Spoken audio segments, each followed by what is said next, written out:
Graça e paz, irmãos, boa noite. Mais uma vez nós estamos reunidos em nome do Senhor, tendo dele essa chance maravilhosa de aprendermos com a palavra, aprendermos com aquilo que o Senhor deixou registrado para nós na sua palavra sagrada. E a gente tem tido uma trajetória muito boa, a gente tem visto alguns livros da Bíblia já há algum tempo, muitas semanas já, graças a Deus, a gente tem se debruçado no Evangelho de Mateus.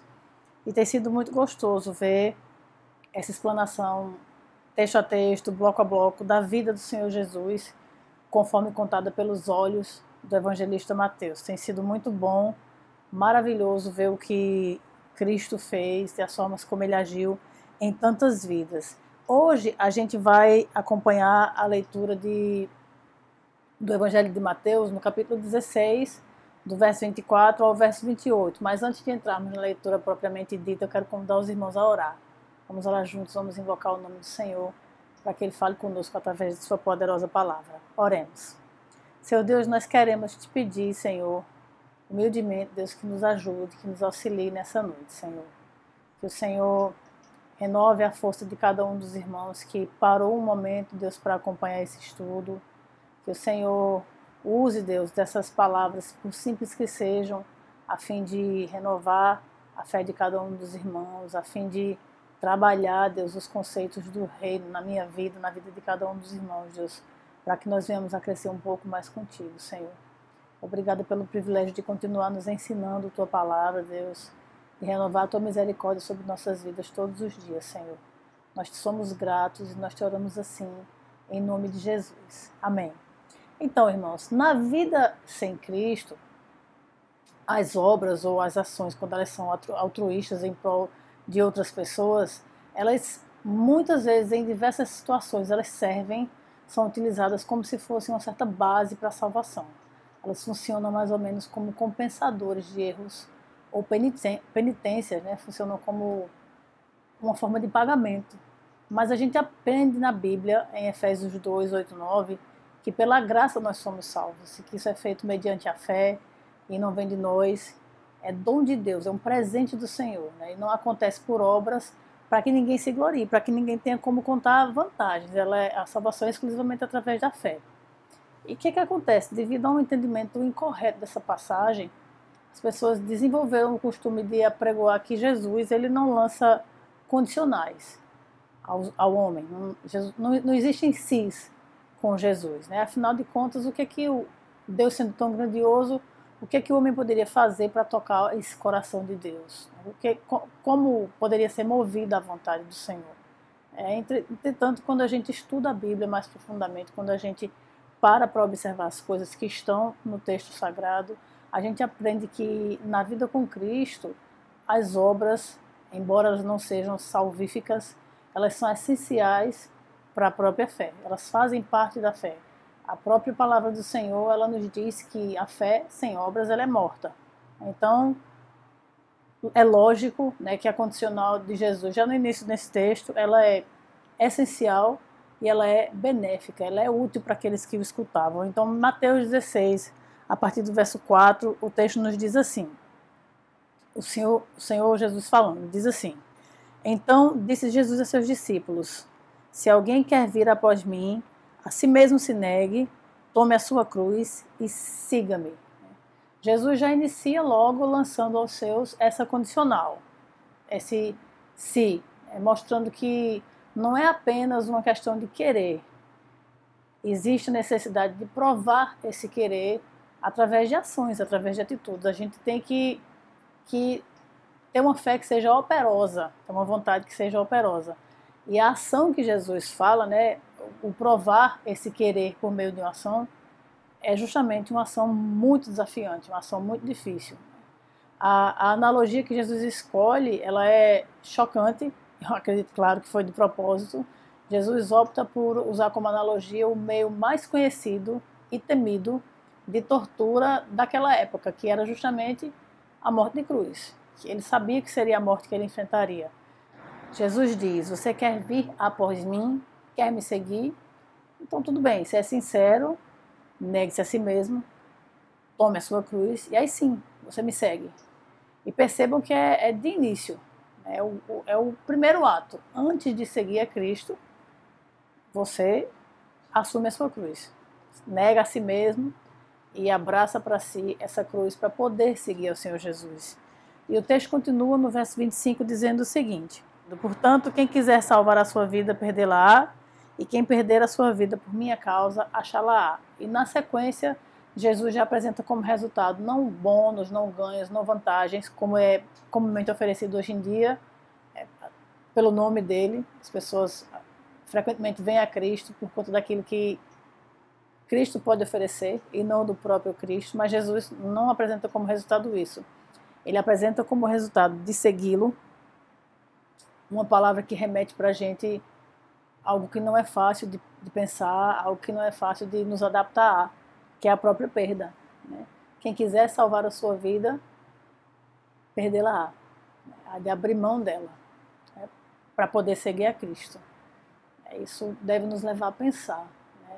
Jesus deixa muito claro que não é um caminho de facilidades, não é um caminho tranquilo, embora seja um caminho de paz com Deus, o seguir a Ele.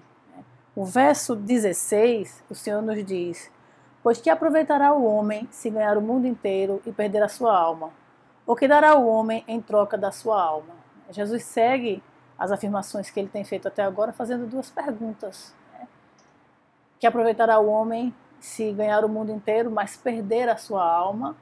Ou que dará o homem em troca de sua alma? As respostas deveriam ser óbvias. Para a primeira, que aproveitar o homem, ganhar o mundo inteiro e perder a sua alma, nada. A coisa que a gente tem de mais importante é justamente a nossa alma, aquilo que Deus nos deu. O que dará o homem em troca de sua alma? A resposta deveria ser tudo. Para resgatar a nossa alma, embora tudo que a gente tem não seja o suficiente, essa deveria ser a resposta. Entretanto, aqui, Jesus já sabia e já apontava que a lógica da gente não seria tão lógica assim. O homem facilmente inverteria as respostas. Ele preferiria ganhar o mundo inteiro e perder a própria alma, e ele preferiria assim, trocar a sua alma por qualquer coisa que surgisse para ele. O verso 27, seguindo a história, o Senhor Jesus continua falando: porque o Filho do Homem há de vir na glória de seu Pai com os seus anjos, e então retribuirá a cada um conforme as suas obras. E no verso 27, Jesus ele é claro e bastante direto com relação a essa situação, essa questão de obras. A gente tende a menosprezar boas obras, a menosprezar o agir, porque a gente se apega muito, se escora muito na moleta de que boas obras não trazem salvação a ninguém. E realmente, boas obras não trazem salvação a ninguém, não são capazes de salvar ninguém. Contudo, o salvo, ele é salvo, ele foi chamado para as boas obras. Ele foi feito para que, através dele, boas obras acontecessem e os homens glorificassem ao Pai que está nos céus. Jesus Cristo, nesse versículo, no versículo 27, ele inclusive fala de uma retribuição, né, de uma recompensa, e fala diretamente que vai variar de um servo para outro de acordo com as obras que tiverem sido realizadas, com o bem que houver sido feito, né? Salvos pelo sangue de Cristo por meio da fé, mas recompensados ou não pela presença de boas obras ou a ausência delas, né? De fato, as boas obras elas devem fazer parte do salvo em Cristo Jesus. Uma coisa não pode andar separada da outra. Efésios 2:10, que é a continuação daquele texto que a gente lê, a gente distante, né, que nós, pela graça nós somos salvos, e não por obras, mas por meio da fé, né, não é por obra para que ninguém se glorie, mas seguindo o texto imediatamente, Efésios 2:10 diz que nós somos feitura dele, feitos por Deus, criados em Cristo Jesus, para boas obras. Não é criado sem propósito, mas é para boas obras.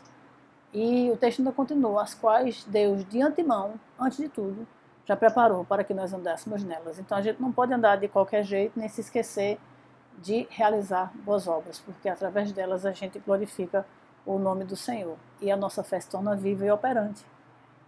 Mateus 16:28, o último versículo desse bloco, Jesus diz assim: em verdade vos digo que alguns há dos que aqui se encontram que de maneira nenhuma passarão pela morte até que vejam vir o Filho do Homem no seu reino.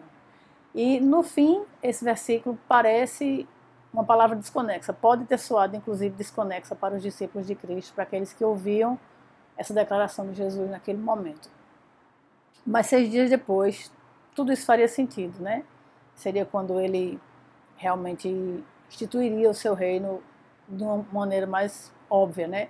Quando a gente olha aqui o contexto, a gente percebe que quem ouvia Cristo ali naquele momento eram os seus discípulos. Em Mateus 7, do 1 ao 3, no Monte da Transfiguração, quando estavam presentes somente Pedro, Tiago e João, Jesus se transfigurou, né? Ele mudou de forma diante deles.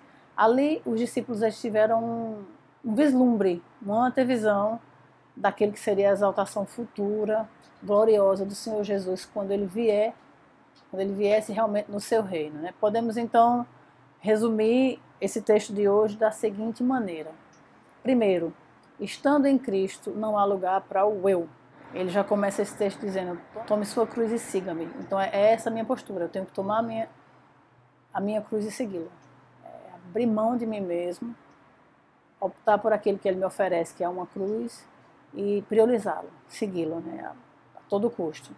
Segundo, para ganhar a Cristo, eu perco o mundo, sim. Não há nada que eu possa dar em troca de minha alma. O único que foi capaz de resgatar a minha alma foi o Senhor Jesus, nosso Cristo amado. E para ganhar Ele vale a pena perder qualquer coisa, o mundo inteiro, quem nós somos, o que for. É que nós possamos pertencer a Ele. É mais vantajoso.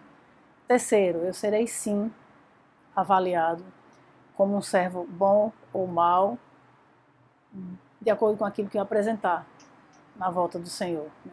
Eu não serei salvo por isso, mas eu serei recompensado pela presença ou pela ausência das boas obras em minha existência. E assim, quarto e último lugar, como ele cumpriu na vida de Pedro, Tiago e João, ele também cumprirá na vida de todos nós que atentamos para o si, né? Se alguém quer ir após ele, se a gente quer e se a gente escolhe tomar a cruz, assim como aqueles que o viram transfigurado, nós também veremos quando ele vier no seu reino literal, né? Não mais para ser martirizado, para ser sacrificado em nosso lugar, mas literalmente para reinar e para estabelecer o reino dele conosco nos céus, né? Nos levar para casa. E é isso, irmãos. Eu espero que os irmãos continuem animados em aprender a respeito da palavra do Senhor, em ir até o fim do Evangelho de Mateus. É um texto rico e muito bonito, que conta a melhor de todas as histórias, que é a história do Senhor Jesus, e que Ele mesmo nos abençoe. Vamos orar? Vamos agradecer a Deus? Senhor, nós queremos mais uma vez te bendizer, Senhor, mais uma vez agradecer teu santo nome e te glorificar, porque o Senhor tem sido todos os dias, Deus bondoso conosco. Tua misericórdia se renova sobre nossas vidas, Senhor, o teu amor é muito evidente, Senhor, e eficaz em tudo aquilo que nós passamos, Senhor, porque o Senhor nos protege, nos guarda, o Senhor nos livra e o Senhor supre para cada uma de nossas necessidades, Deus. E por isso nós te bendizemos, Senhor, mas queremos também deixar claro, Deus, que nós amamos, acima de tudo, o Deus das bênçãos. As tuas bênçãos, elas são consequências em nossas vidas, por elas nós te agradecemos, mas te agradecemos muito mais pela tua presença em nós, Senhor. Nós te agradecemos por poder nos reunir em torno de tua palavra, Deus, e aprender um pouco mais dela a cada quarta-feira, e nós te oramos assim, em nome de Jesus. Amém. Amém, irmãos. Deus abençoe. Paz.